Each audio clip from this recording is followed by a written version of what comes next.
大家好，歡迎收睇今集嘅好味道。好開心可以喺度同大家分享一啲煮嘢食嘅方法同埋心得。今日我要教大家煮嘅係法式焦糖燉蛋。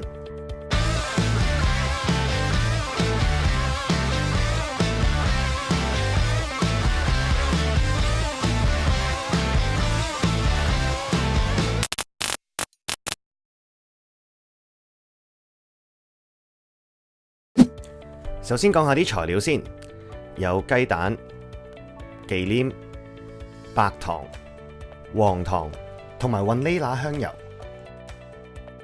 咁我哋而家講下個做法。首先將蛋黃同埋砂糖擺喺隻碗入面攪勻，直到佢起紋。將忌廉加入一隻煲入面，再加入雲呢拿香油一齊加熱，滾起咗就可以熄火備用。之後將忌廉分2次加入蛋漿入面，一路攪勻。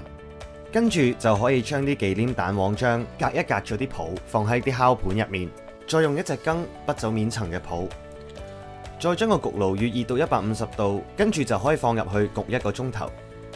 焗完1個鐘頭之後，再放入雪櫃雪2個鐘。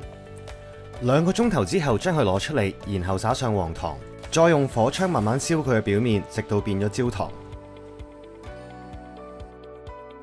跟住就完成，可以上碟噶啦。做焦糖燉蛋最緊要嘅步驟就係剝走啲泡，如果你唔剝走啲泡嘅話，就會好容易失敗噶啦。如果你有任何問題嘅話，就記得喺下面留言。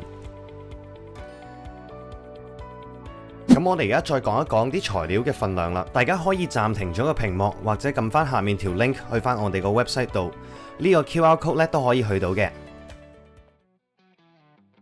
如果你中意呢條片，就記得俾翻個 like， 有咩問題就記得喺下面留言。仲未訂閱我哋個頻道嘅朋友，記得撳個訂閱掣咯。